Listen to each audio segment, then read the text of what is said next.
মাদারীপুরে মানবাধিকার সাংবাদিকতা বিষয়ক একদিনব্যাপী প্রশিক্ষণ অনুষ্ঠিত হয়েছে। প্রতিনিধি এস.এম. আজহার হোসেন জানান, শনিবার 18 এপ্রিল জেলার পানিছত্র এলাকায় অবস্থিত মাদারীপুর লিগ্যাল এইড অ্যাসোসিয়েশন কার্যালয়ে এ প্রশিক্ষণ কর্মশালার আয়োজন করা হয়।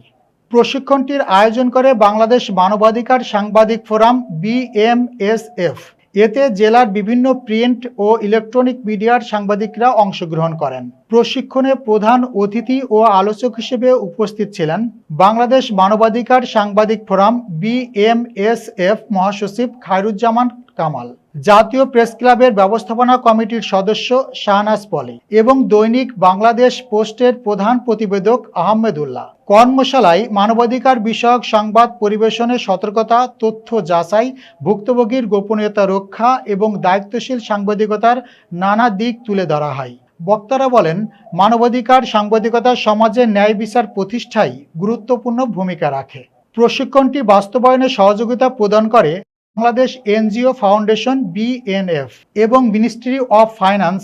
আয়োজকরা জানান, ভবিষ্যতেও এ ধরনের প্রশিক্ষণের মাধ্যমে সাংবাদিকদের দক্ষতা বৃদ্ধি, মানবাধিকার সচেতনতা আরও জোরদার করা হবে।